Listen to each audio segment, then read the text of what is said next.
I'm taking over the live. Waiting for the King Kong. Waiting for King Kong to show up. I want to tell people who you are. Okay. Sit down, King Kong. Dear Lord.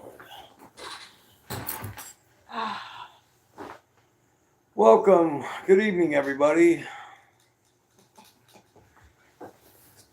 I'm your host, Timothy Lee from Idiosyncratic Idiots Music Meltdown here on the great YouTube.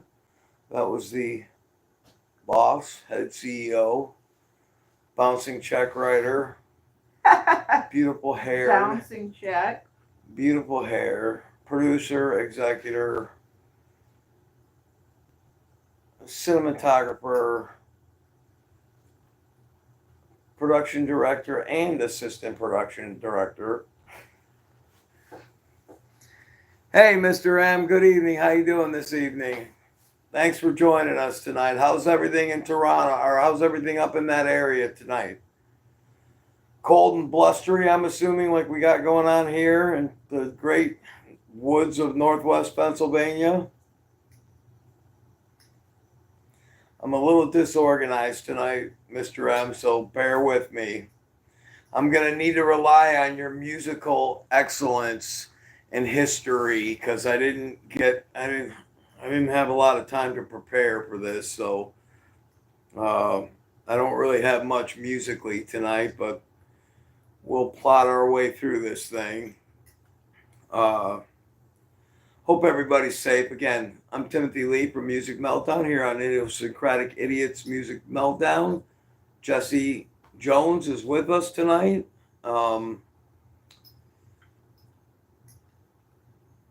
First, I want to start out. Amen to that, young man. Colder than a witch's teat. Amen to that. Couldn't agree more. How cold is it there? How cold is it there? I think it's about 18 or 19 degrees here, and we've had snow since about Wednesday of last week.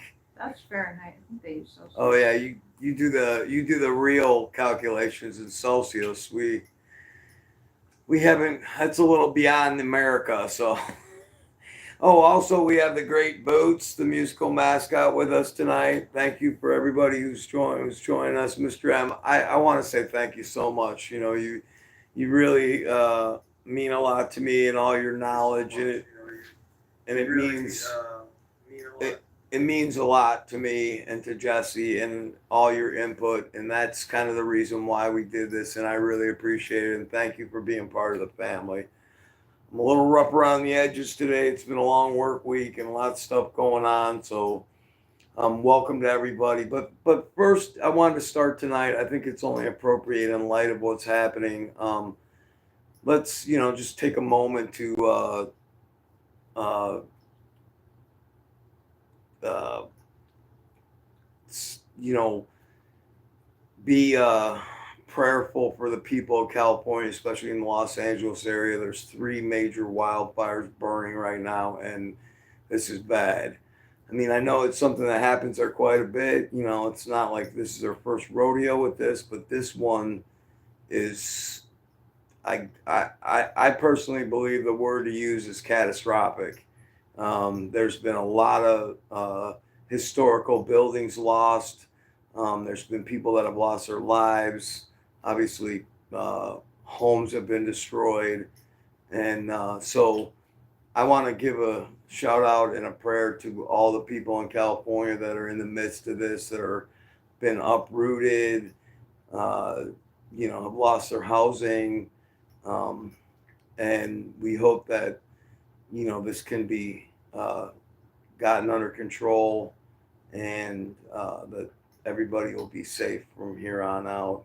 So we're thinking about you, folks in California. I'm sure you're not in the mood to be watching YouTube right now. So, we're thinking about all of you. So I guess that's my rant. Did you have anything to say, Jess? Jesse's busy eating food, so she's a little preoccupied. So don't put your hands anywhere, or your hands or your feet anywhere near the TV screen, or your computer screen because she might eat that too. We're powered as usual by wannabe Keurig coffee. So Mr. M, I know you're out. I know you're out there, and whoever else is out there. I'm gonna throw out a band name, and if anybody has any stories or information or thoughts, it's the great. He's so underrated and not in the Hall of Fame, which don't even get me started on Jan Wenner in the Hall of Fame because I'm not going there.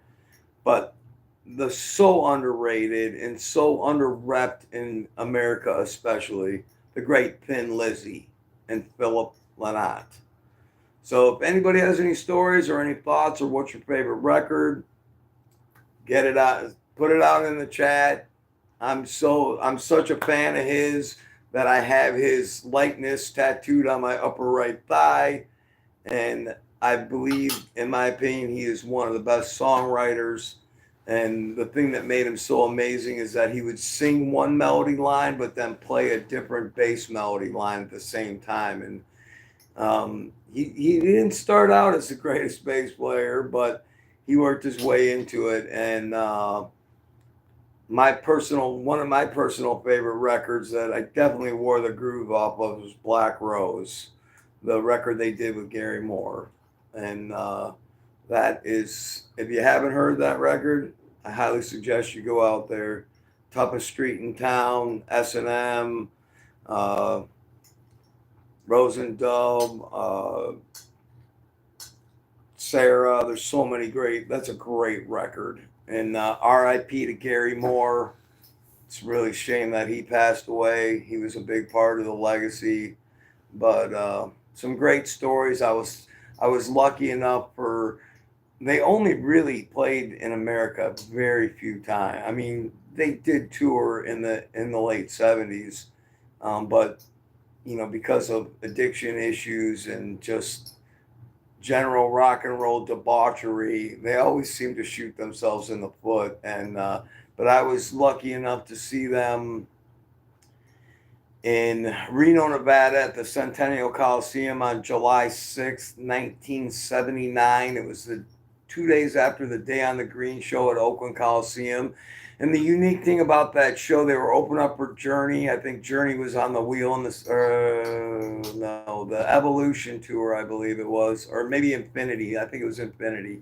Don't quote me. I'm just trying to do this off the top of my head. So, like I said, I didn't really prepare. So, but the unique part about that is obviously, if you're familiar with Thin Lizzy, it was two guitar players. They were, one of the ones that kind of pioneered the two guitar player attack with originally Eric Bell was the original guitar player, but then when they brought on Scott Gorham, who was American, and Brian Robertson, who was Scottish, uh, they definitely had an influence in that type of two guitar sound and harmony leads and the like. But they played the Day on the Green show at Oakland Coliseum on July 4th, '79. And then they were scheduled to play 2 nights later in Reno, Nevada at the Centennial Coliseum, opening up for Journey. Well, that's when Gary Moore went AWOL and disappeared, who he ended up at Glenn Hughes's house. In Glenn Hughes's book, which is a great autobiography, I highly suggest you find it and read it. But he ended up at Glenn Hughes's house hiding out, and they actually played that show as a three-piece with just Scott Gorham, Phil Lynott, and Brian Downey.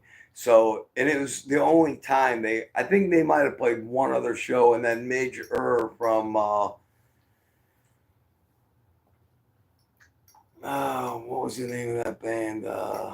Ultraviolet X or Ultraviolet, or, well, he 2 days later, then they went to the southeast part of the United States, and he joined the band then. But when I saw him, they were only a three-piece, and the greatest part of uh, that show was that I was working as a SkyCap baggage attendant at the Reno airport, and I worked the next day after that show, and I got to meet Phil Lynott and Brian and Scott Gorham and Brian Downey, and it was he was my hero. So it was they were he was starting to really show the effects of the rock and roll lifestyle and addiction and drug addiction, and so it was a rough time. Then the best part is, and that was the Black Rose tour, and then they come out and they hire Snowy White, who was Pink Floyd's road guitar player,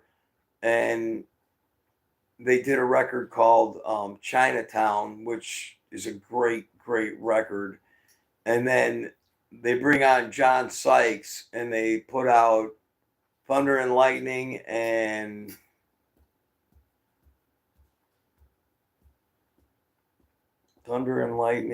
the one before that was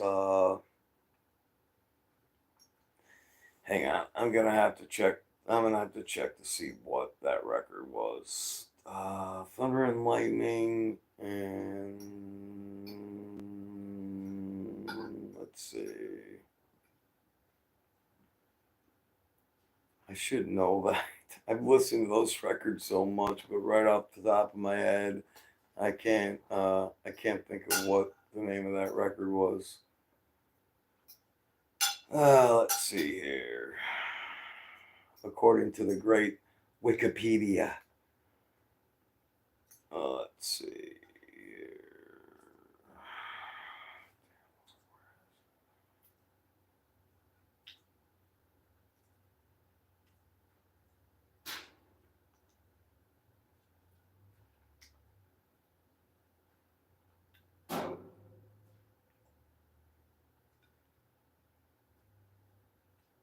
So Chinatown came out in 80, April, or yeah, let's see, in 1980 with songs that they got a lot of real negative publicity. They had a song called Killer on the Loose. I don't know if you guys are familiar with that song, but I know it was pulled. That was during, that they pulled that from American radio because they thought it was, it was glorifying serial killers and all that, which was just totally ridiculous. But, and I love that song, but they pulled that song. It was actually about Peter Sutcliffe, who was known as the Yorkshire Ripper, and that's what that song "Killer on the Loose" is. Oh, it was glorifying. Well, no, it was just about that guy, that time in England. Um, Renegade. Renegade was the next album, and that was in '82. Or I'm sorry, in November of '81, they put out Renegade, and then they put their last record. They put out Thunder and Lightning, and then. But here's the thing: what people don't realize, they never really toured in America on Chinatown, on Renegade, or on Thunder and Lightning, which is a shame because for Renegade,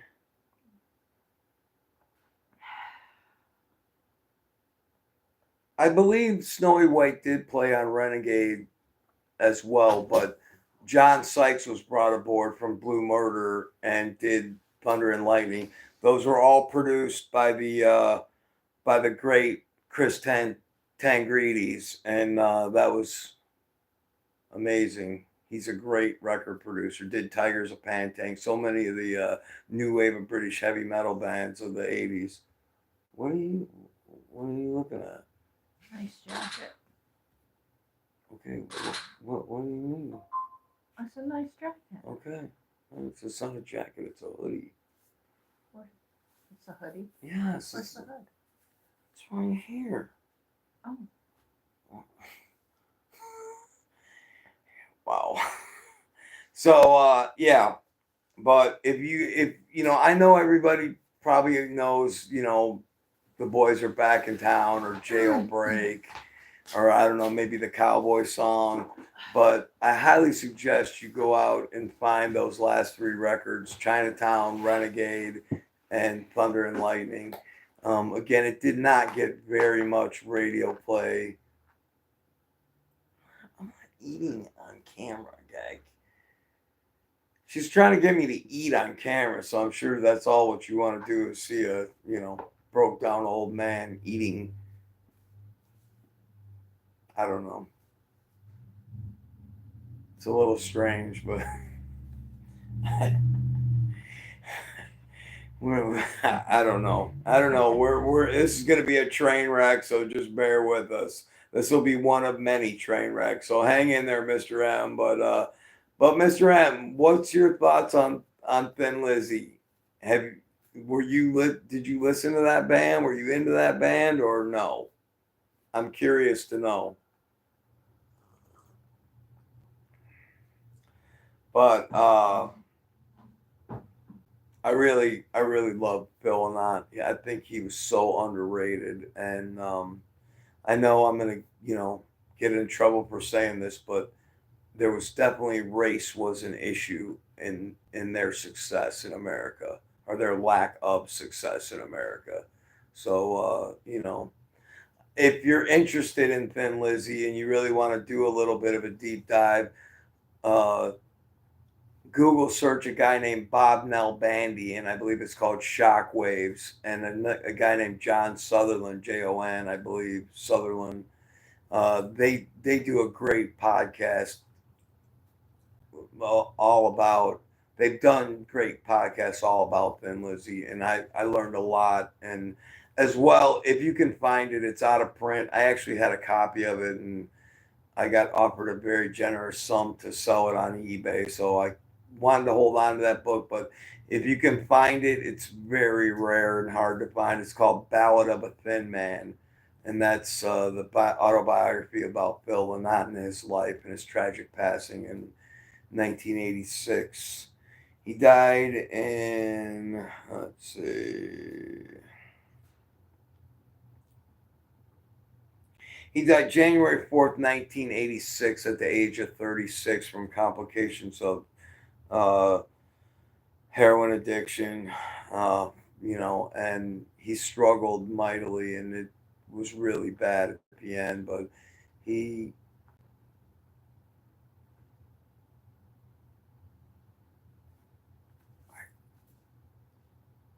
give put a thumbs up in the chat, anybody who's with us tonight, if you want to see me eating on screen.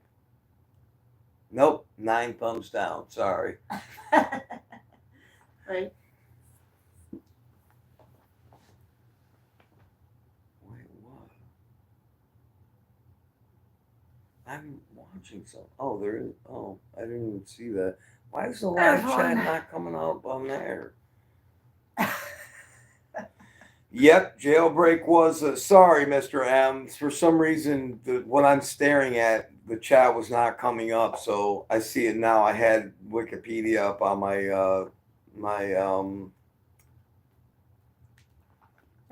tablet. So Appio, welcome. How you doing tonight? Yay. When they drop jailbreak. Okay, so Mr. M said, Appio said, good evening, folks. Happy 2025. Happy 2025 to you. Thanks for joining us tonight. I apologize. This is going to be a train wreck, so you might as well jump on the train because we're heading to derail off these tracks because I really don't have much prepared tonight. But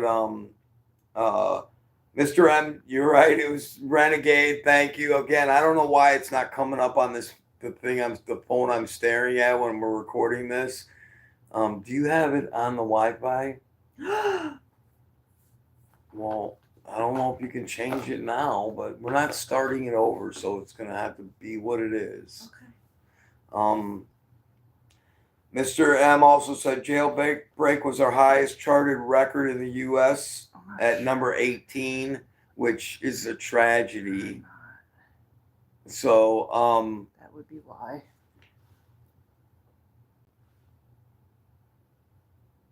When an Appio wrote, when they dropped Jailbreak, heck, it's not even.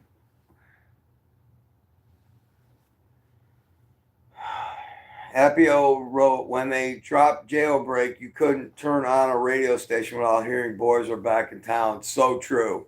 So very true. And almost approaching the fact that, there's so much other great music, that they had, Southbound and Dancing in the Moonlight and Bad Reputations and Soldiers of Fortune and Opium Trail and so many great, again, they focused a lot on Jailbreak and Boys Are Back in Town. Excuse me. Mr. M wrote, well, they couldn't see me because you had it pulled down. It was all. Mr. M wrote, the station would play The Boys Are Back in Town at the start of the baseball season for the Blue Jays. Cool. Good for them. Amen to Toronto. Go Canada. The great Canuckers of the Northwest. I love it.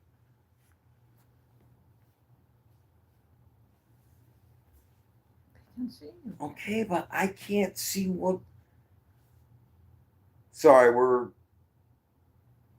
she's trying to change some stuff around. The producer's not like I said, this is a train wreck, so I apologize, folks. 21 minutes in, and the train is just about to derail. So hang in there with me.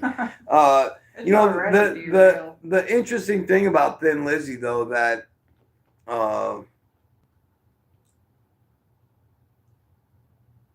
I thought was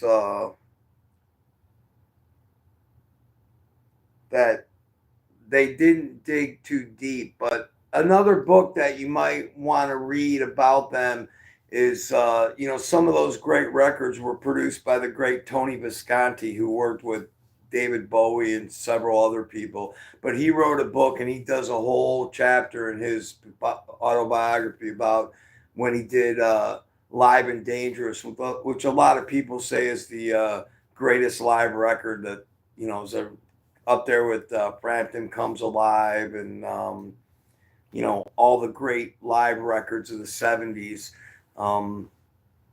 But the funny thing is obviously, if you listen to that record, and I've listened to it ad nauseum, is that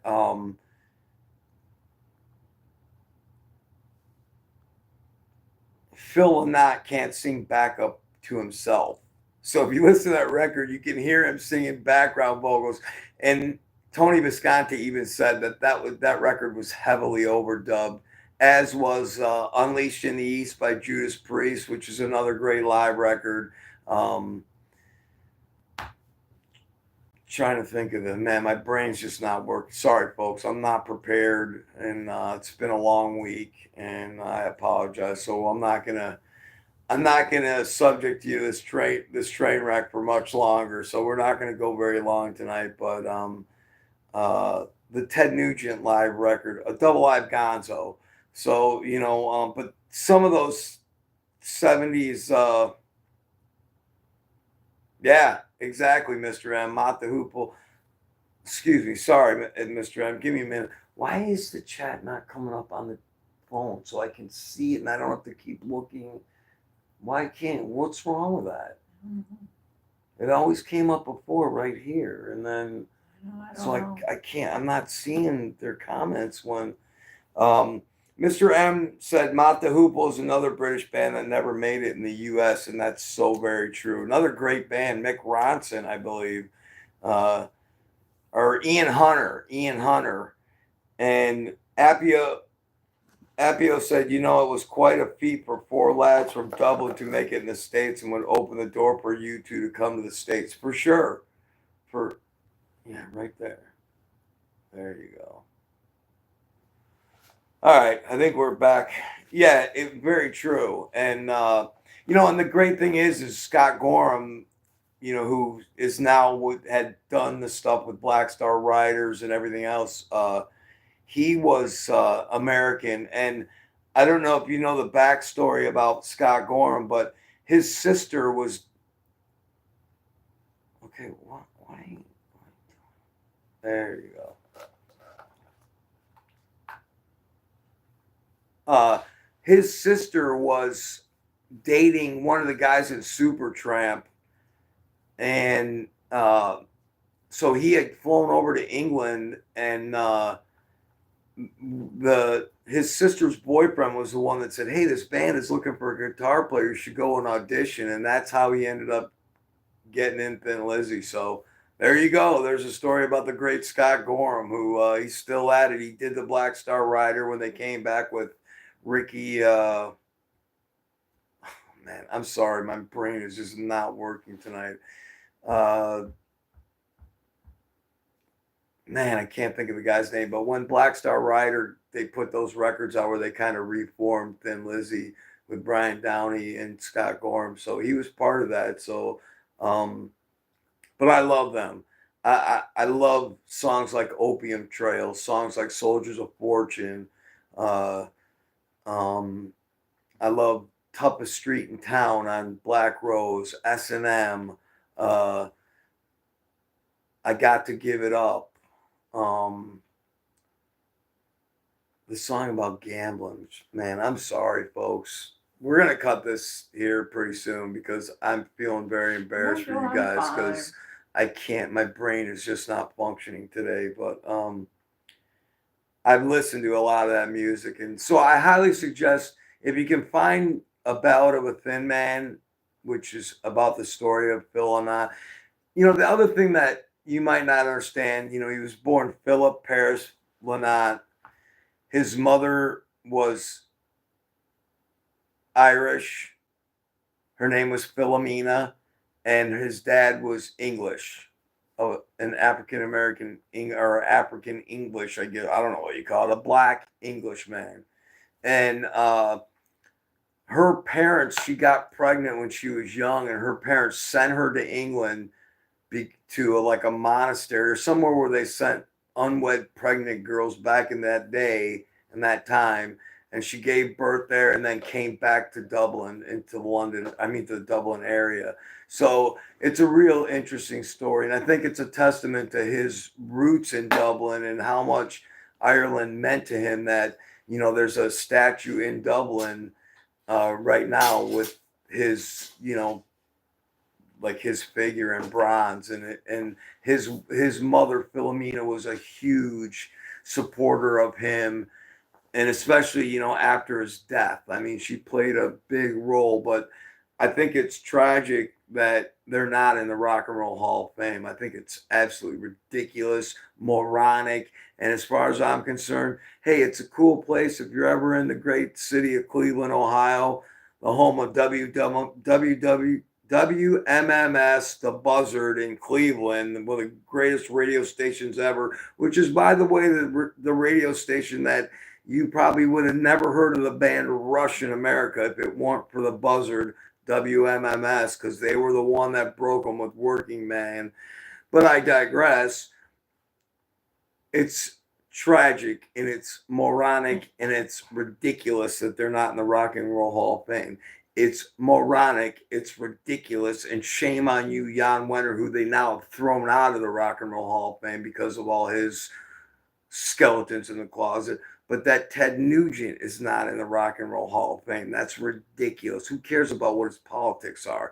The dude is a shredding guitar player. He's a rock and roller to the utmost. There's no more American rock and roller than Ted Nugent, and the guy's not in the Rock and Roll Hall of Fame. So, but Run DMC and Madonna are. So go figure. I don't know.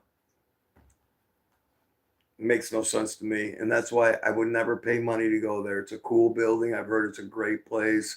I've seen people send me a bunch of pictures. I've had a bunch of friends that go there. They say it's a cool, very cool place to visit. They have a lot of music and rock and roll memorabilia, but I ain't giving them a dime because screw you, Rock and Roll Hall of Fame. It's a joke. But that's just my opinion. Take it or leave it. Who am I? I'm just some idiot that likes to talk about music. So, anyhow, it's a great story about his life, and especially his relationship with his mother, Philomena. And she was extremely important, especially after his death in the memory of his career and all that he'd done in the music business. So, all right, that's my rant on Thin Lizzy. Okay, so I want Appio, Mr. M, Frank. Good evening, Frank. Yep, it snowed a lot. It snowed here, so we've got a lot of ice and snow here, Frank. It snowed like every day since Wednesday of last week. So thank you for being here, Frank. I hope everything's well. I hope you're warm, and thank you for everything you do for the homeless people in the Philadelphia area. Thanks, Frank.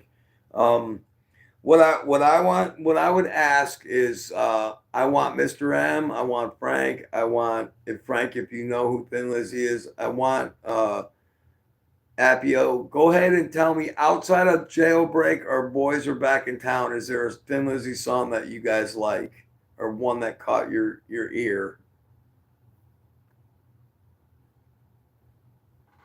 Hit me, boys. You guys are the experts. I'm just the yo-yo. So, but there's a great story, and I know the director is gonna. Okay, it's fine. I know. I already said that one.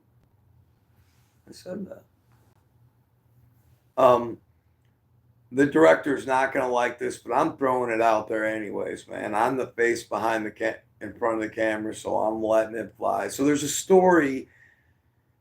Okay, this was right after Black Rose and right in between the Black Rose record and the Chinatown record. And this story was told on Bob Nalbandian's podcast with John Sutherland. There was a party, I believe it was at the Whiskey in L.A.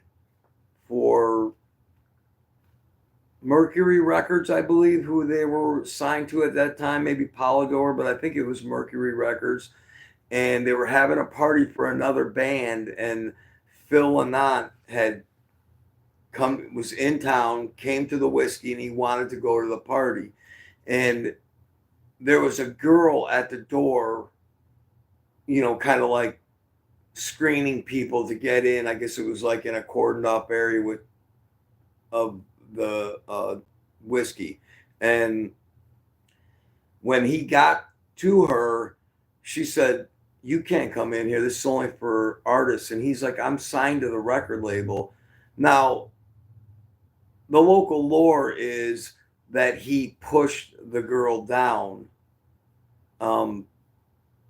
I don't think that's what happened. And they didn't let him into the party. And the minute that happened, instantly after that, they pulled all their backing from Chinatown. And again, that's why most Americans don't. I mean, if you're hardcore, you'll know, but that's why Chinatown, that's why Renegade, and that's why Thunder and Lightning got no American radio play, barely at all, because they wouldn't back them. And again, I'm not supposed to say this, but I'm going to say it anyways because it's the truth. So deal with it. It's just what it is. It was a racially motivated incident, and it's sad, because obviously, who are we kidding? Rock and roll is a mostly white dominated business. It's dominated by mostly white folks, and it is what it is. He never played that card. He never cried about it that way. But there's a lot of people in the industry, and that's why they didn't. Somebody put up another video on YouTube about, it was the video from Holy Wars was the name of the song, and I left a comment on there that said, shame on America for not seeing the genius that was Phil Lynott. And it got a lot of great response. And I mean, that must have been 2-3 years ago I put that comment up there. And it's still getting comments. I still get emails saying somebody else commented on it. So, sources for that story. Bob Nalbandian and John Sutherland, Shockwaves. I said it already. Okay. I said it. Doesn't matter. Well, So you're anyhow, supposed to give sources. okay, well that's what I did. Check out. It's called. His name is Bob Nalbandian. Here, let me look it up for y'all, and I'll find it. Seeing as I'm supposed to get sources, I guess.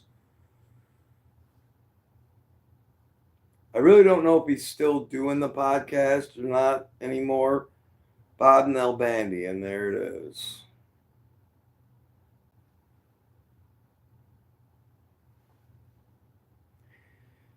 Bob Nalbandian was a director and writer known for Inside Metal, The LA Metal Scene Explodes, Inside Metal Pioneers of the LA Hard Rock and Metal, and Band versus Brand. Oh, he died on December 30th, 2022. Wow, I did not know that. Rest in peace, Bob. You are a fellow Armenian. I spoke with you many times when you were doing Shockwaves. I love that podcast. I listened to hours and hours of your stuff. So, wow, I did not know he died on December 30th, 2022 in Redding, California, man. Rest in peace, Bob. And dude, you were a rocker. You were a true rock and roller at heart, man. And thank you for everything you did. Let me see if there's any. Man, he was only 58 years old too. Wow, young guy, man. What a shame. Um, I don't know if there's. He was he was considered to be a veteran heavy metal journalist, historian, and documentarian. Oh, that's sad, man. Really sad. Um,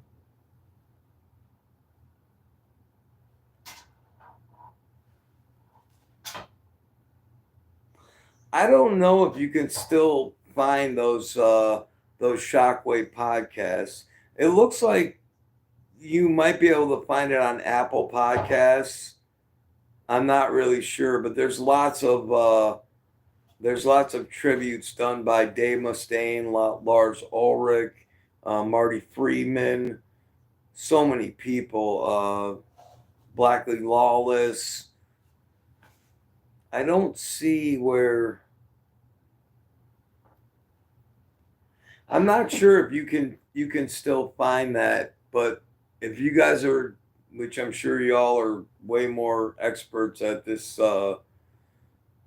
interweb thing than I am, you might be able to still find it somewhere on the internet. It was called Shockwaves with Bob Nalbandian. Let me spell that name for you guys. It's Nalbandian.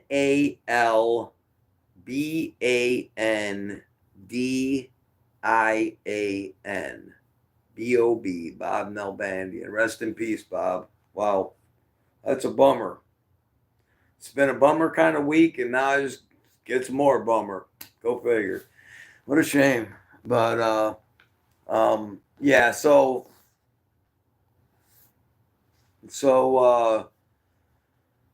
you know, I mean, I'm not going to go. I guess I'm not supposed to talk about that kind of stuff, so I'm not going to talk about it anymore. But I said my piece. It's a tragedy. The guy was ultra talented. He was a wordsmith extraordinaire. So, if nothing else, even if you don't like the music, guys, go back and listen to the whole catalog and just listen to how he put words together.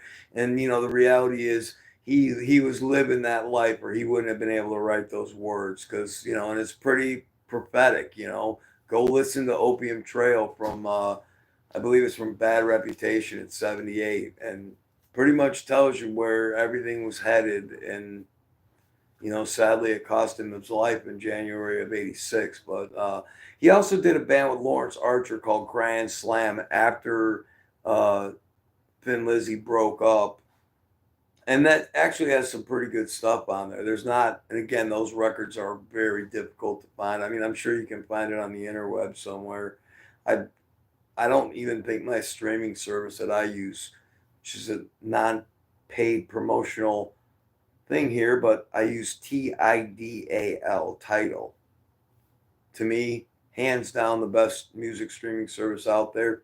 Reasonably priced. I think they've reduced the price to $9.99 a month now, which is a pretty good deal to me for uh, high def quality. And they also have FLAC files. So again, a non-paid advertisement here, but if you have Neurobuds, or if you have, I think Denon bought the company. I think they still are called Nerds. But if you have Neurobud True Pros, they handle FLAC files, which they're the only, they were the only earbuds that handled those files for music, and that could, simulate it into your ears. Uh, Highly recommend it, and that's why I use Tidal, because it works really well with the earbuds I use. So, um, again, I'm not getting paid for that. I'm not telling you to go, but check it out. It's not, the earbuds aren't cheap, but well worth it. So that's my take on that. I guess I'm probably not supposed to say any of that either. I don't know, but yeah. So check out check out. You don't have to necessarily pay attention to all the music if it's not what you're into, but just check out the words, and you can pretty much tell what was going on in his life, especially in songs like "Got to Give It Up." And he knew he was in trouble, and he had a, and there's tons of, here on the great, again, we still haven't figured out this game, here on the great YouTube. Here on the great YouTube, because I can't get my producer or director to play the game with me tonight because she's a little out of sorts, I guess. Here on YouTube, you can find tons of stuff with Scott Gorham, and just go back and listen to the stories. That there's plenty of interviews on YouTube that you can find, and it's really, really great stuff. So, but I hope everybody's well tonight. I hope you're all safe. I hope you're warm. I hope you have shelter. I hope you have plenty of food.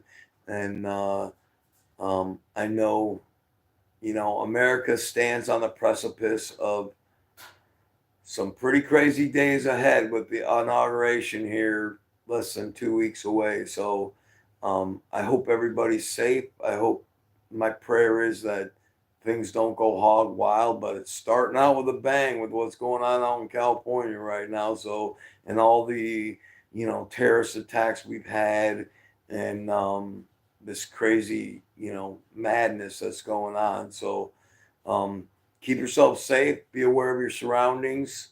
Situational awareness is a very important thing these days, especially in this country. So, keep yourself safe, and I really appreciate all you being part of our family. Like I said, I'm sorry it's a train wreck. There's going to be them. And this is a shout out to the great Michael Butler, who, by the way, again, it's a podcast called Keep On Listening to the Music. Appio says, you're right. Amen to that, brother. I do every day. It's one of the few things that carry me through work right now. Trust me. So I'm definitely. What have you been listening to? What have I been listening to? Yeah, what have you been listening to lately? I listened to some of the latest Government Mule show from New Year's Eve this year. I listened to a band called Saxon from the new wave of British heavy metal. I listened to a band called Riot out of New York City. Mark Rial and Guy Speciale, rest in peace, both of them. They passed away. I listened to it was a soundtrack, right? Well, not a soundtrack, but it was from Monsters of Rock at Castle Donington in like 1980 with Rainbow and Riot. And I can't remember some of the other bands on that bill, but I did listen to some Rainbow this week.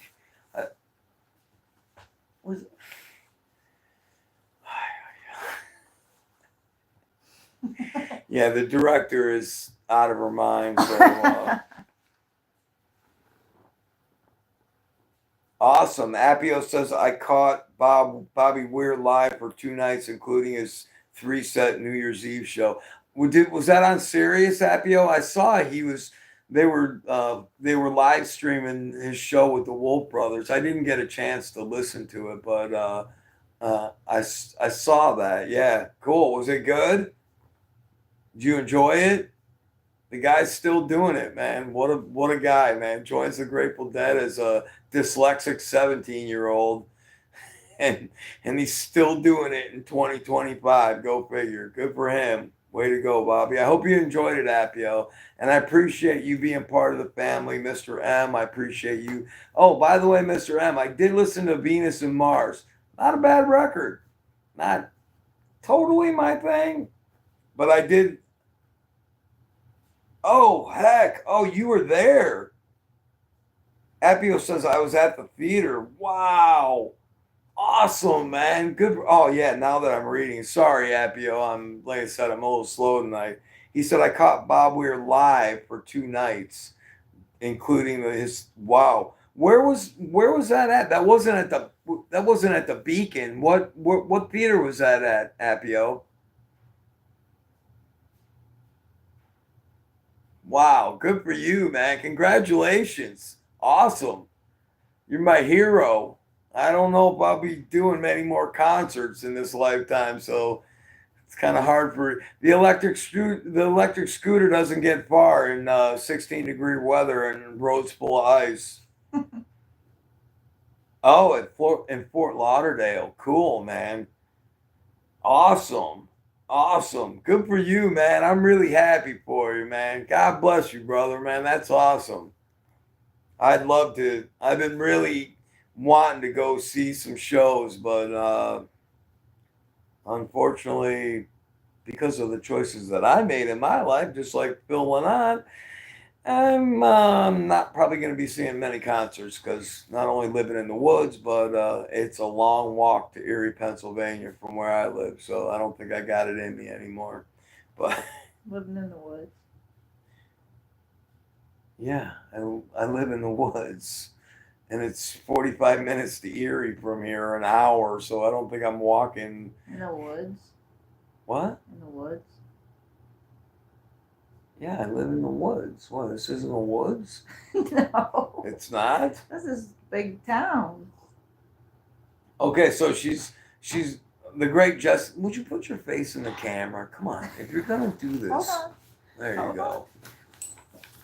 There you go. Hey, let's give a warm welcome to the richly scarfed Jessie Jones in her Chris Cornell grunge hat because she still thinks she's 16, even though she's 46. I don't. No, it's the hair. Oh, oh, you're not. She's not. Oh, well, it's flattened out, boy. Boy, there's not a lot of volume to that today, but That's what I'm saying. That's the hat. so That's what the Appio, hat's what for. what were some standout tracks that he played? Did he do a lot of Dead stuff or what? I think I saw on jamband.com. I think I saw they listed some. I know he does all the like "Feels Like a Stranger," some of those songs that like the country western songs that he sang with the Dead. Is that what he's doing with the Wolf Brothers? I'm really not all that familiar. I've not really, Where's Frank? he left a message at 8:09, but I don't know. Oh, where's Frank? So yeah, the music definitely. I've been doing. I don't know. I just don't think today's music. I mean, there has been some decent modern music that's been put out here recently, but for the most part, I'm still listening to stuff from the '80s and the '70s, and I think it just was a better time. Um, so how was your week, Ms. Jones? Go. Well,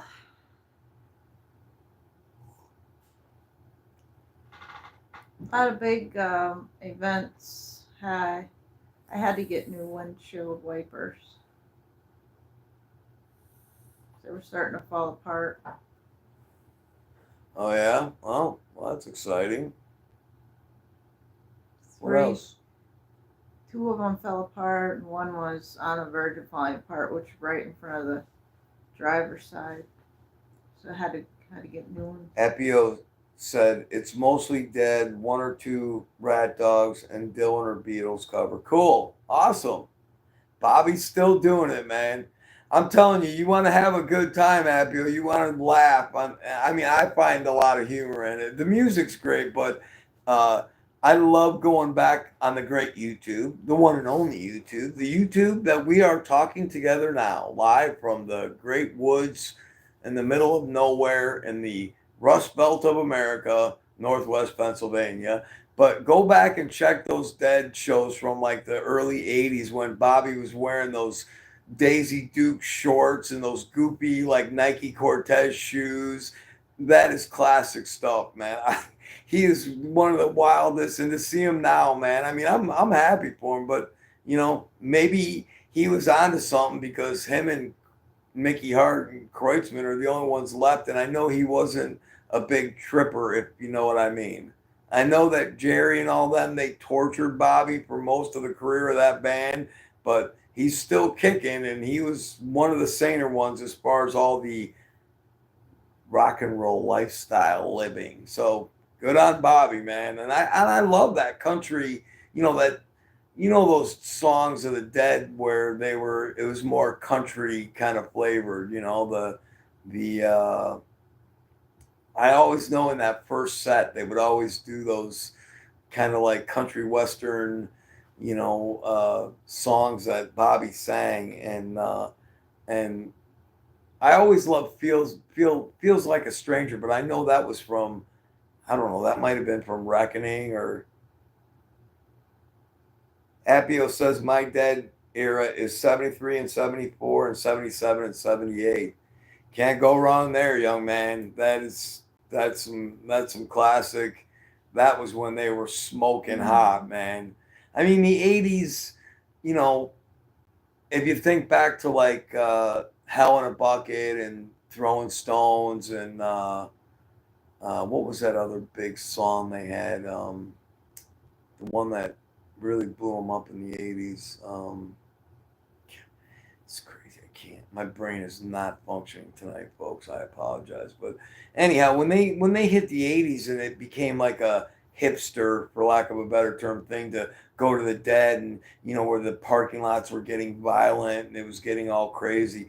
It was kind of sad because it kind of ruined that whole. Even though some of the 80s stuff is really good, I was fortunate enough to meet some guys. Why did it change?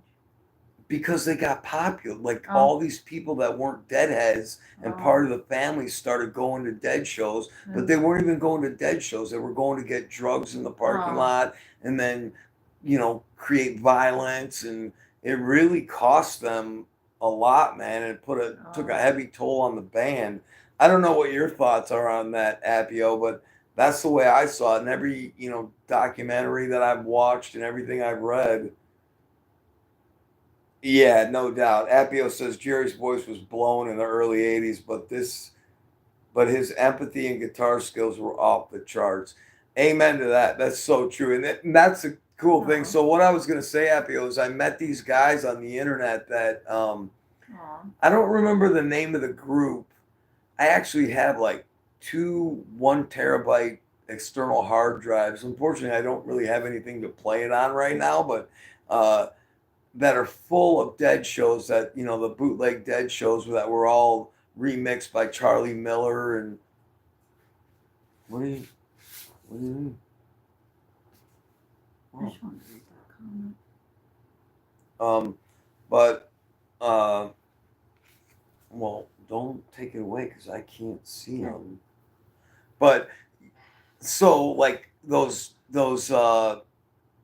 from the 60s all the way until 93 or 95 when it ended, and they were a lot of them were done by Charlie Miller, and I don't know, I'm not that hardcore of a Deadhead, but all those great tapers, and when they put those like master Can I ask a question? Go ahead. No, finish your Go ahead. No, finish. No, go ahead. I was just curious because I don't know that much about the Grateful Dead. But Speak up so they can what hear was what was meant by like empathy? Like how he emoted. Ask Oh Appio. wow. Okay. Appio, she's curious as Okay. what you meant by the word empathy. What is she doesn't understand what that means. So go ahead. Can you explain it? So I don't want to speak for you. You want to let her know that. Jesse Jones is definitely not a fan of the Grateful Dead. She seemed that's something hard for her I to handle. I I'm just not a fan really of rock and roll. Period. Really. I mean, there are a couple here and there that are, good, but But I the cool just thing was, Appio, is I just that have it's just different tastes. oh, I mean, I don't yeah. like it. So I was so thankful to get, I'm and they just had weird. this. I'm weird that way. Yeah, we know. And they had this Nothing group. against it. It's great, but I think that's all.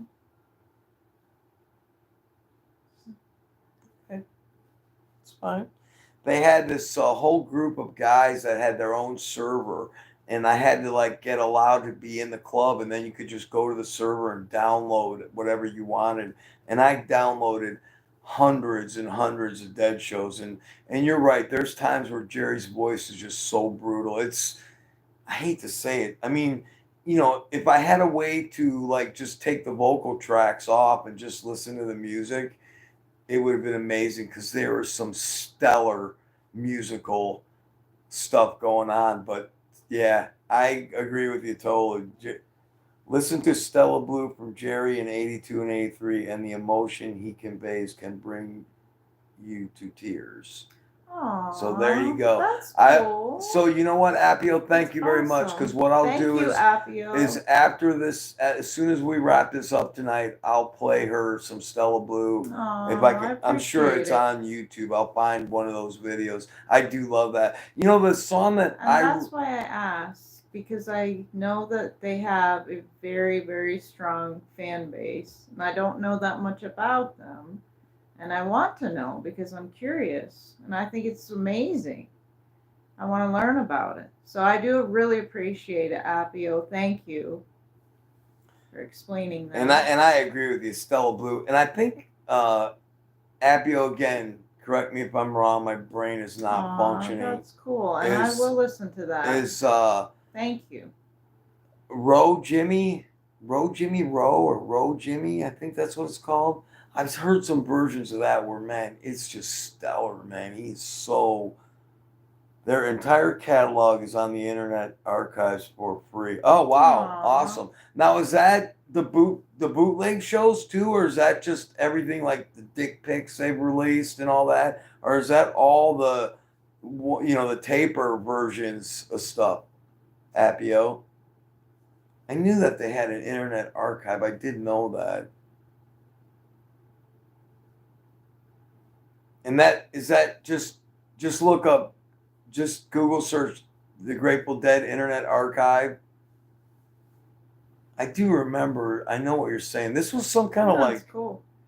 private group, I think, though. But I'm curious if those are. I'll have to check that out. But Row Jimmy Row, yeah, yes, exactly. With that reggae beat, yeah, it was. That's so good, man. I played that over and over because that's Aw. so.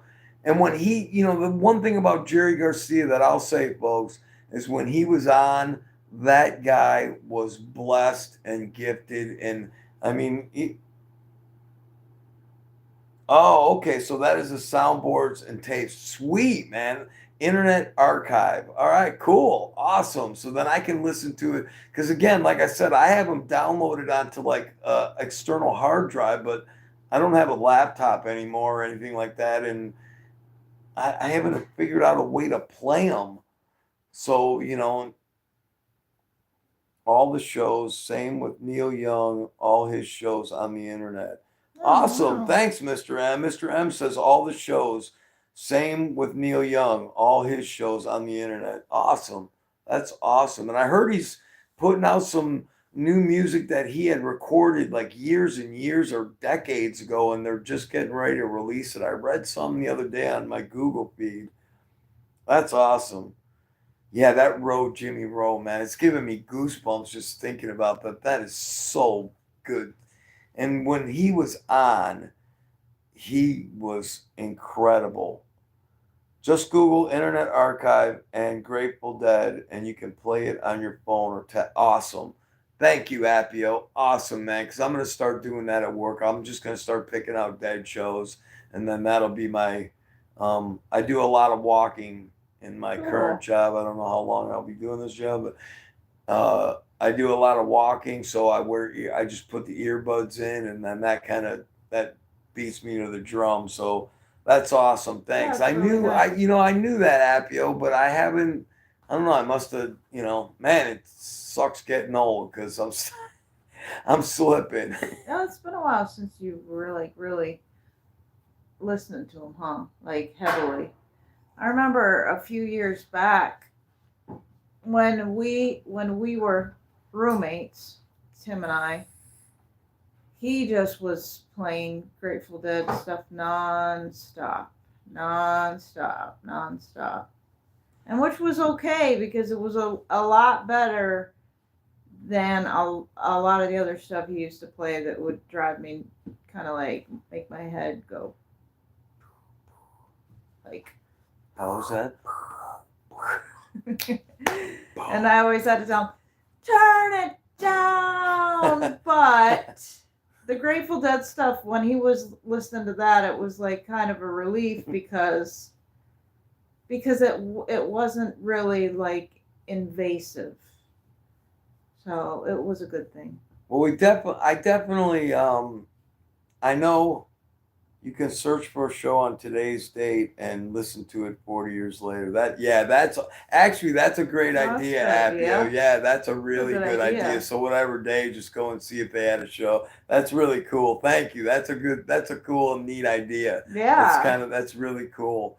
But the thing, well, on my streaming service, that title I was telling you guys about, all they have is like all the Dick's picks and all the What's official. that?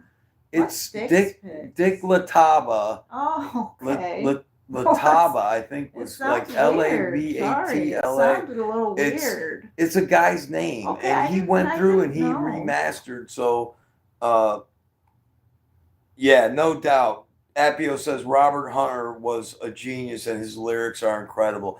And for those of you, and I know Mr. M, and I know Appio, Robert Hunter wrote most of the lyrics for most of the Dead songs. Who's Dicks?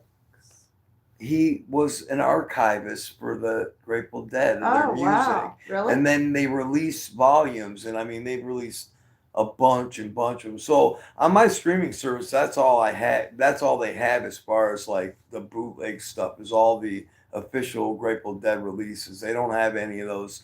Have either Appio? Have you ever heard of a guy named Charlie Miller that was famous for putting the soundboard tapes together and everything? Does that name sound familiar to you? Or Mr. M? Maybe you might know Charlie Miller. That's the name that I always remember. And he did these like mix. I don't want to say mixes, but like they would piece together different uh, tapes, and then make it all into one conducive show from that. Who was Robert Hunter? Robert Hunter was the lyricist for the Grateful Dead. He wrote all the words, and Oh wow. Jerry and the guys wrote all the music. Oh So it's kind of wow. like Elton John and Bernie Taupin. Elton John wrote the music, and Bernie Taupin wrote all the lyrics. That's pretty cool.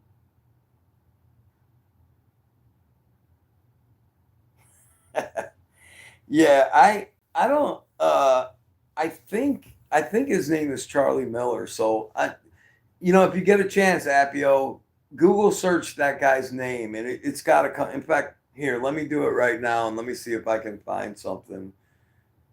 Let's see.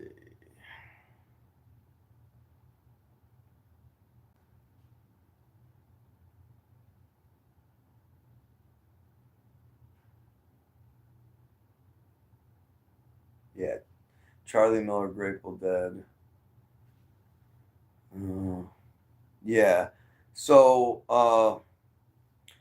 on the Internet Archives Appio that you were talking about, it Oh, says, "Who is okay. Charlie Miller? We owe so much to this guy for all the work he has done. I've gotten curious about him as of late. Given how prolific he is, it seems like tape collecting and remastering is his day job. Where does he live? What does he do for a living? And what are his favorite shows?" Um, so Charlie Miller is a guy with really good taste, as proved by this, which comes from us. Let's see.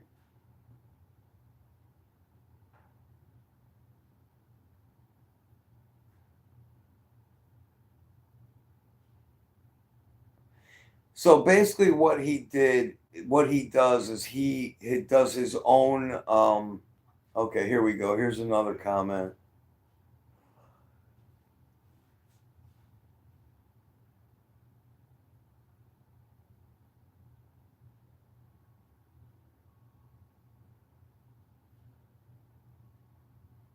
Let me see. This is just a form. Somebody wrote, Dark Stars wrote, as far as who is Charlie Miller. Charlie is a complete rarity around these parts. He is a kind, considerate, and passionate human being who has one of the biggest Grateful Dead Tapers Jones I've ever witnessed in my life. And having been a Taper Jones back in the day, I say this out of respect. And though I don't necessarily agree with him in terms of the musicality of performances, he is a genius when it comes to linear processing of all things audio and sound reproduction. So, basically what he does is he goes through all the taper stuff and then he does his own, I don't want to say remix, but he does his own production work on it to make it a little more conducive. I know I heard some, oh, we lost everybody. Oh boy. Because one is this one. Bummer. What happened? I just got a comment. I usually listen. Appio says, I usually listen to Bob and Betty soundboards for the shows if they're available. I've seen recordings ascribed to him. Cool. Yeah, definitely check it out, man. He's done some amazing things. So I really appreciate Appio, Mr. M. I appreciate you guys so much. Thank you for being part of the family. You know, it's small. I appreciate you both too, Apio and Mr. M. And I It's want you guys to teach me about this phenomenon, the Grateful Dead fandom. I want to know about it because it is pretty impressive. it's a small And family we I'm have, enjoying but learning I about it. appreciate you guys, and that's why I wanted to do this. It's pretty obvious after tonight's train wreck that I am by in no means any kind of an expert. I'm just somebody that loves music and have a little bit of weird knowledge about certain things, but listen to a lot of podcasts about music. Another guy, I've shouted out to him before, the Rock and Roll He's Geek. in a bad mood. He's in a bad mood tonight. What? He's in a bad mood. Who's in a bad mood tonight? You are. I'm not in a bad mood. I wasn't really mentally prepared, and it's been a long week. So, and why are you doing? Forgive us, family members, because it's a long road to hoe with this one. I mean, I thought she'd be good because I fed her right before we started this. So I thought she'd be, a little bit sane and normal, but nah, go figure. What are you gonna do? I guess I need to make a second plate. But He's I cranky. I just think that He's I do cranky love that tonight. Grateful Dead He's a stuff, little cranky. and it is funny to hear. You can. I love the Grateful Dead fans. I love them. Well, we've gotten Three so awesome much. people. We've gotten so much positive response. Thank you for everybody who has responded to the Grateful Dead video that we did. When Appio says, Appio says, when I tell people about the Dead, I always mention they cover the Beatles, Dylan, Johnny Cash. You would be amazed. Did they? For sure. Did Oh they yeah. really? Yes. Oh. And That's and pretty. they're and you know the thing That's that really I neat. think Appio is underrated because They of did better. everybody thinking that they're all about LSD and the tripping and all the and heroin and all that other stuff that unfortunately was kind of part of the mystique is that they were supremely. Phil Lesh was an amazing bass player, and the wall sound and the ambient bass and all that stuff. Jerry Garcia was an absolute genius in those, his guitar tone and the way that he incorporated bluegrass and actually, something else that I really like. Oh, Old and Gray, I believe it's called. The stuff that he did with David Grisham. That's really good stuff too, man. I love it. And I love the Jerry Garcia band with Merle Saunders and with Ron Tutt and the Ron Tutt, the drummer from Elvis. That's great stuff, man. Really, really powerful stuff. So there's so many offshoots and so many. And if anybody's out there that has not really gotten into it or they're, I don't know, afraid of it, I know that like my parents were not into that type of thing and that culture, but I think people were afraid of it. Old and in the way. That's it. Amen. Thank you, Appio. Sorry. Like I said, I get close, but it's never close enough. And now, why are you looking like a Muslim woman now? What's wrong with you? What do you got a burqa on for? What are you doing? Look at it. Folks, I don't know what's going on here. We're we're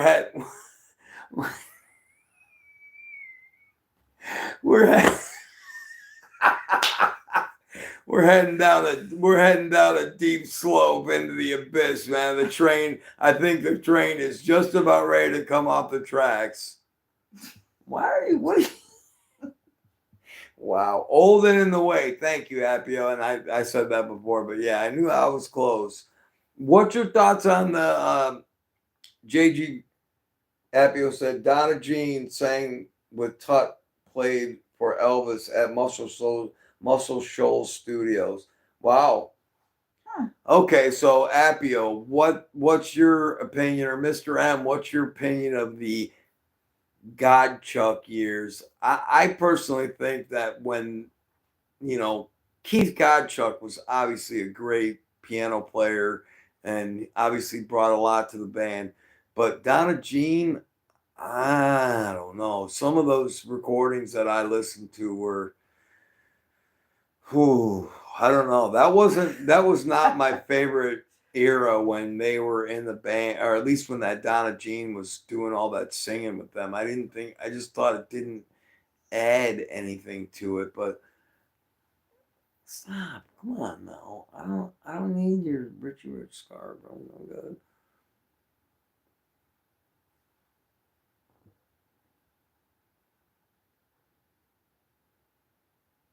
I think this is like her way of putting me to. This is like what she's gonna do at my funeral or something. I don't know what's going on here, but what are you doing? Wow, this is really a train wreck. I apologize, folks. I really do. So, Appio or Mr. M, what are your opinions on the Godchuck era of the Grateful Dead? The Godchucks. What's that? It's a Keith Godchuck was a piano player, keyboard player that played with the Grateful Dead, and then he brought his wife into the band, Donna Jean, and Oh. I just I just didn't think it added that much, at least for me. But and then it's a big, I believe it's kind of a big controversial era with the people that really are fanatical about the Grateful Dead. But I do like the Jerry Cats. What was it? Cats under the sky, Cats in the sky, something like that. But it wasn't that. I was those. it might be on that Internet Archive, but it was one of those bootleg tapes, and I know it was Ron Tutt and Merle Saunders and Jerry Garcia, and man, oh man, is that some killer stuff. Jerry's just lighting it up. And I love Merle Saunders too, and I know he's still out there doing it. He's another one that's still out there and playing. So, um, Old and in the Way, yeah, that's a great record. That I'm not sure what the name of that record is, but I remember listening to that. That's a shout out to Mike Petrish. Mike Petrish was the one that got me into Old and in the Way, so turn me on to that. Who's So that? kid that I used to work with at Blair, Oh, but all right, one of the now defunct closed distributors where I used to work in the area. Probably shouldn't say their name. It might be copyrighted. Forgive me, YouTube. Forgive me. does Blair even exist anymore? No, it's defunct. It doesn't have a catalog. So Appio says of the Godchuck years, it was some of the best and some of the worst shows. But Donna was in all the legendary shows: Watkins Glen, Englishtown, Cornell, the ones they did in at Gaza or Giza in Egypt, Europe '72. Yeah, there were definitely problems with the Wall of Sound. Oh, another great book that I highly recommend is by Steve Parrish, who I believe was like Jerry's guitar tech, and I know he worked with the Dead for many years. That he wrote a book too. That's a great book as well. I highly recommend if you can find it to grab that book. Either it might be out on like if you're into like I don't know if it's an audio booker, but if you're like an e-reader or a physical book reader, but that's a great book. Wow, I didn't. Donna Gottschalk was part of Europe '72 because I thought that was Pigpen. Wow, I thought that was the great Ron McKernan. Man, wow, really? I didn't know that. Oh, thanks for letting me know that. I did not realize that. I personally, some of the best Dead I love is the Pigpen stuff. And I love the stories about him eating those hot links and drinking moonshine. And that guy was something else. But those, when they did, Turn On Your Love Light, and they used to do a more bluesy, Mr. Charlie, I think was the name. Was that a song that he did, I think? And there was another one that he was really famous for. I can't think. I know Turn On Your Love Light, but they did a much more kind of bluesier sound when he was with them, and I love that stuff. I can't, but I do like the '80s when Brett Midland was with them, and I do like some of those shows, like the runs from the Frost Amphitheater and the Greek Theater at Cal Berkeley, and I think the Frost is from Stanford. I think those are great shows, man. They were some really, really killer stuff. Donna was on, yeah, Cats Under the Stars. In fact, on Appio says Donna was on Cats Under the Stars, which is a Jerry Garcia band album, by the way. In fact, on Jerry's two solo records, Donna was on Bob Weir's solo album. She was also on Robert Hunter's two solos. She was on the tour with Keith, with Pig and Keith. Wow. Excuse me.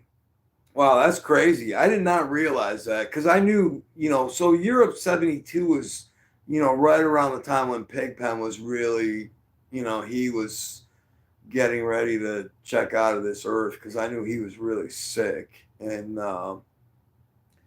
but wow, that's awesome, Appio. Thank you that's why I love you guys being part of this family. I mean, we're just sharing information. I hope maybe at least one thing I've said on all these lives we've been doing or anything that maybe you learned something. I highly doubt it, but I hope there's maybe at least one thing. But I really appreciate you and Mr. M sharing.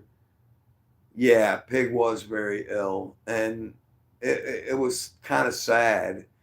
But man, I love that. I don't know what I was watching. I was watching a documentary about him, or it was somebody just talking about him. I believe it was. It might have been Jerry Garcia or it might have been Bob Weir, but they were talking about him being up in Oakland and like, hanging out with all the brothers and like eating hot links and drinking moonshine. And I mean, the guy was just an absolute animal. And I love that, man. And, I know he had that short fling with Janis Joplin and all that, but, and, he was integral part of the Haight Ashbury house and all, that whole thing. So, I mean, it's sad, and he died young, really young, but it's really tragic. But hey, man, you live hard, you party hard, kind of could be the way it goes. But it's the life. It was the How young? lifestyle. How old was I he? think he was Passed Appio. I away? think he was what 27, maybe. Oh, He was part of the 27 club. I ooh, don't think he was even 30. that is young. But boy, that guy could do the blues, man. Wow. I love that. What is he died from? Like liver disease for cirrhosis of the liver Oh, from wow. he drank moonshine, man. Oh, Moonshine liquor. yeah. Wow, that's crazy. That's crazy. And that was what's so cool because there's so many offshoots and there's so many things that are interconnected with the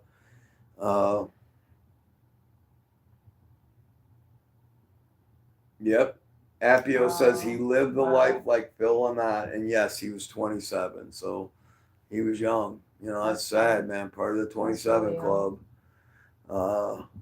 There's another book out there, Appio, that if you can find, I think I have it. I should go upstairs. Oh, I don't want. Where? You want me to look for it? No, I'm not exactly sure where it is, but there's a book by a guy named Tappy Wright, Tappy Wright, Wright. He was Jimi Hendrix, among other people's roadie,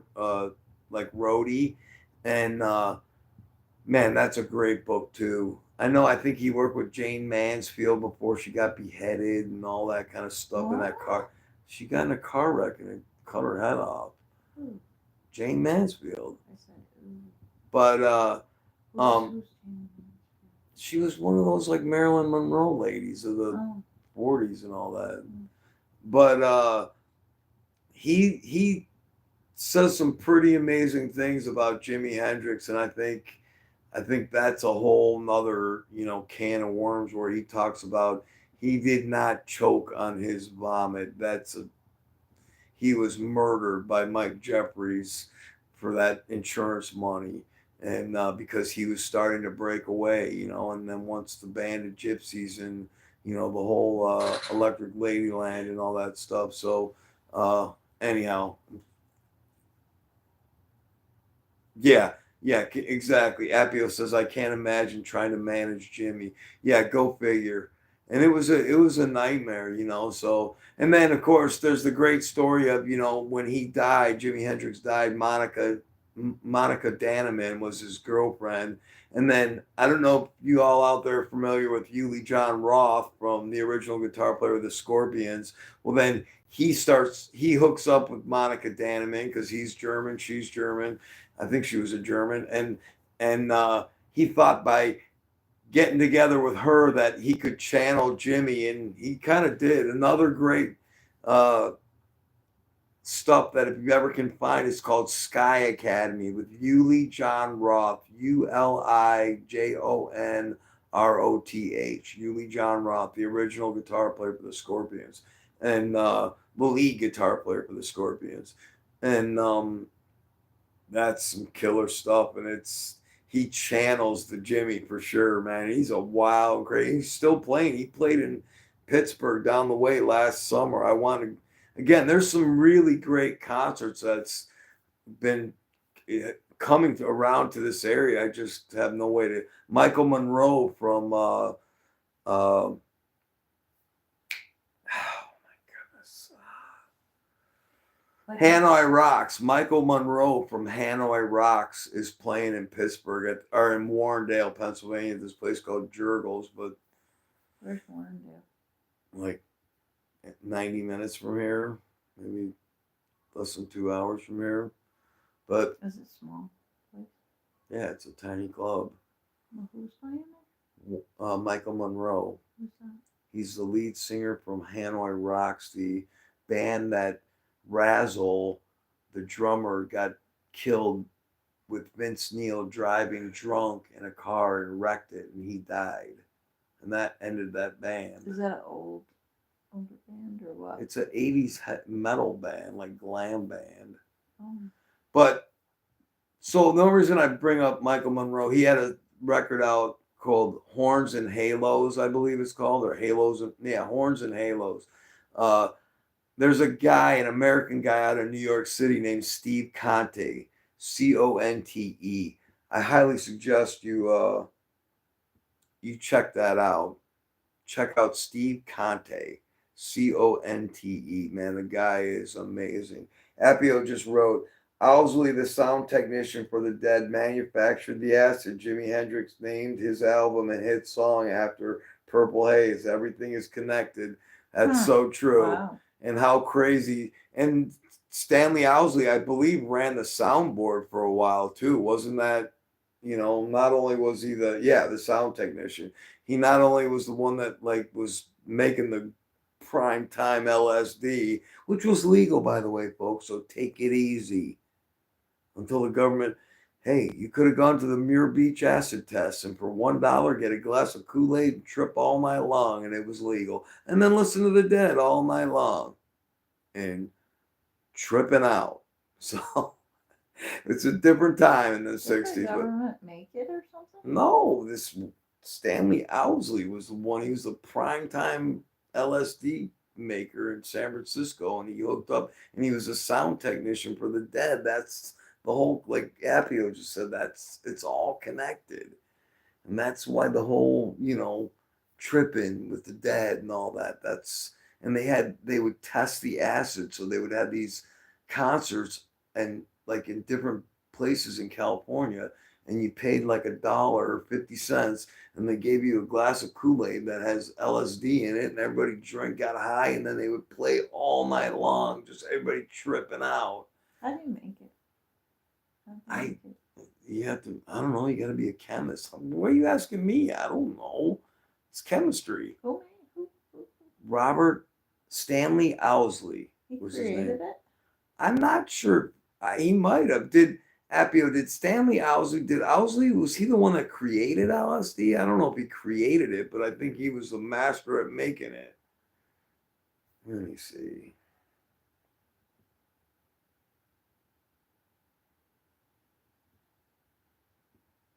Wow, we're going deep into uncharted territory now.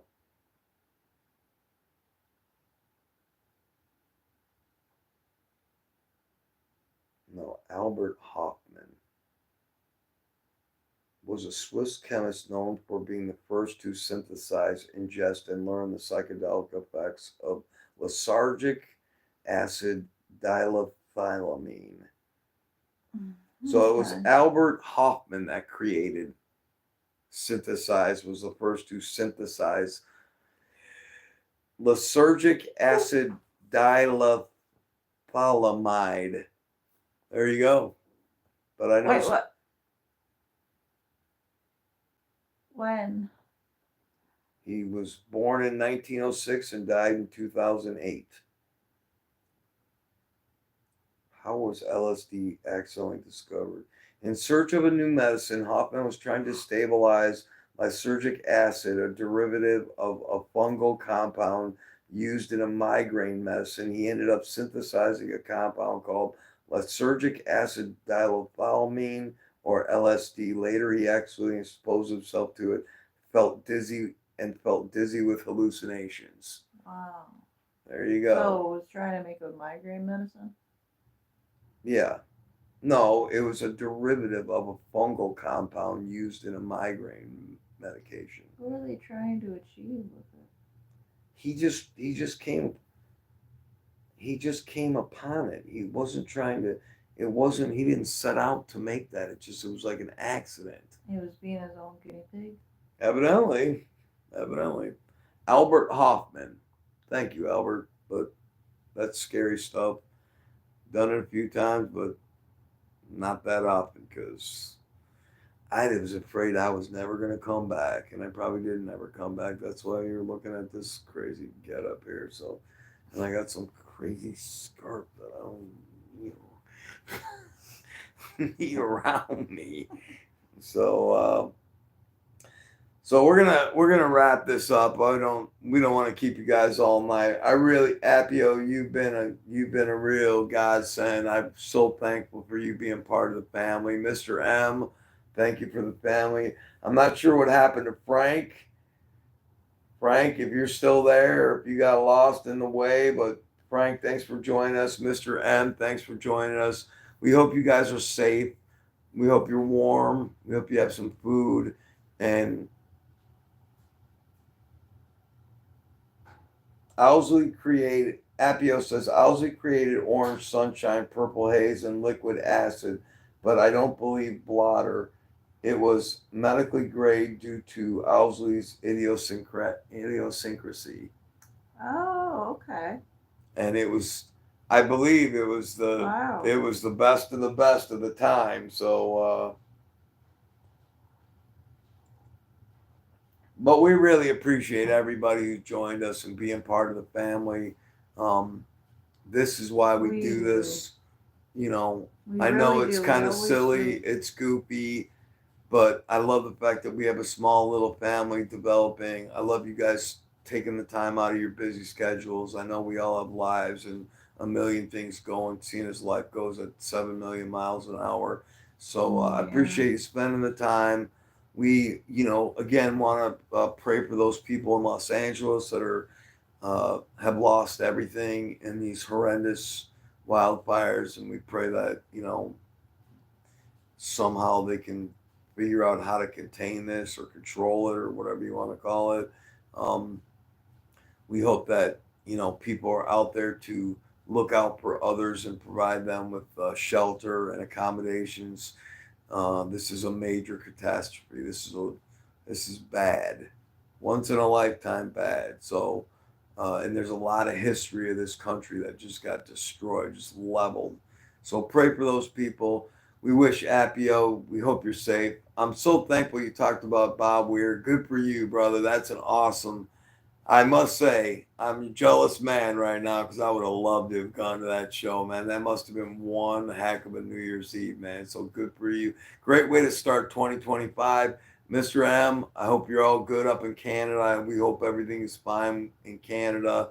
And we thank you for all that the Canadians do for America and everything you brought into our country, and except the cold weather. We're gonna start sending it We up. We're gonna start sending it up your way instead of it coming from the north to the south. We're gonna start sending south to the north. So, we like it. I like uh, the cold weather, so thank you. but we You can wish send you it. You can send it anytime you want. we wish you a peaceful week, a safe week, and most importantly, let it, just like we do, share with others. If you know somebody in need and you're in the ability to help them, lend a helping hand. It's time for us all to be more helpful to others. It's a different world, and certainly in America, we're on the precipice of some wild things. So, maybe if we can. Some big changes. So let's, hope that We maybe if we really start to be kinder don't know and if they're good gentler, or that bad. maybe we can ease some of this change that is about to happen. So I really appreciate everybody who's joined us. Um, my name is Timothy Lee from Idiosyncratic Idiots Music Meltdown. This is the great Jessie Jones, who looks like she's standing outside in a cold right now, even though she's inside my apartment or inside the musical nerd headquarters. We got the one and only musical mascot Boots there with us in the background, giving us the wild, crazy mama cat eyes, and and then of course the great Dale A for my YouTube celebrity. That's in lieu of when I get the gold plaque you get when you get 9 million subscribers on YouTube or whatever. Which yeah, right. But we really appreciate you guys. We hope you all have a great week. We thank you for being part of our family. Uh, it's been a very difficult week for me, and just spending this 90 minutes really made a difference, and I'm thankful that we have this ability, this chance to get together and just talk music and pick each other's brains. And so I want to say thank you to Mr. M and Apio for lightening up this guy's mood, making him happy again. You guys are the best. Thank you so much. and let's all continue to just keep music alive, which is what we're doing. Even it doesn't have to be on a grand scale, but just maybe it's something. I know there's a few things that I'm going to pass on to a couple people that I know are Dead fans that I don't know if they know, because I didn't really know, and I know we've talked about it before. So thank you, Apio. Last week, thank you, Mr. M, for all your, I would have. I honestly, I don't know why, but that Venus and Mars record by Paul McCartney and Wings, no clue. But I listened to it, and that's what's great about this thing called music. You know, I found some standout music on there. Again, it's not I'm necessarily surprised you didn't it, know that. it's not necessarily a great thing. I mean, it's not necessarily something that I may put into the catalog that I'll listen to over and over and over and over. But I did find some standout tracks, and Was that before? Must be that was before Wings. no, it was right in the middle of Wings. There was three. Remember, he said three records: Band on the Run, Venus and Mars, and Rock Show. There was three records, Was that part all of Wings? 74, 75, and 76. Yes, Oh, yes. So okay. anyhow, thank you for sharing that last week, Apio. Thank you for all your knowledge and reminding me about that Internet Archive. I do remember that now that you mentioned it. I guess I just kind of forgot about it, and I never knew how to translate because my iPod doesn't work. I was able to load those shows onto. Remember iPods, folks? Remember those? I mean, I think they still make them again. I think they're making them again, but they cost like $9 million or something. What's that? But I was able to Oh, load. those things Yeah, that I you was. had. Yeah, You always had. yes, I was able to load shows onto my iPod Really? right from those external hard drives, and then I was able to listen to them when I was working. But then all my iPods died, and they kind of went by the wayside. Now it's all your Why phone. don't they have them anymore? Well, they do have them, but they're expensive. Oh, They're they're not expensive? yeah, because they're not popular anymore. So it's kind Oh. of a novelty thing. So Oh, why? because everything's on your phone. Oh. So the phone, Apple just replaced all that with your phone. But so bless you all. Thanks for joining us, guys. Apio, Mr. M, bless you. You really make my day. I look forward to this, even when, maybe mentally I'm not prepared, or, I'll be honest with you guys. I wasn't sure I wanted to do this tonight. I just didn't feel mentally prepared. But just talking with you guys for this I made him. this time, I have to. I made I him. feel better, and at least I'll be able to. I made him do it. I'll be able to get through tonight. What kind of chaos is going to happen tomorrow? Who knows? But Who made it you is what do it is. Who made you do it? Who made me do what? The live stream. Myself. No, she did make me do it. So thank you for joining us. Because I knew that you guys would cheer him up. God bless you. That's why God I bless you it. all. So Thanks for being with us. And we'll see you next week. We'll, again, it's gonna. You are the best. Just so you know, Jesse's schedule's changed a little bit. She's a little bit busier, so it might not be exactly at 8 o'clock. We are sorry we were late. We'll do the best we can, today. but hang in there. If you don't see us right at 8 o'clock, check. Between 8 and 8:30. We'll try to keep it at that, depending on what happens. So, bless you both. Bless everybody who watches this, and let's have a great week. And let's put weird rich people's scarves over your head and do some very strange things. What a better way than to end this week and start the new coming week. So hang in there, everybody. God bless you all. Let's keep the music alive like we're doing, and let's keep it loud. Thanks, everybody. We love you. Close it up. Have a great night. Night, everybody. Thanks for joining us, guys. Thanks for being part of the family. See you next week. Bless you all. Boom. Boom. Oh, he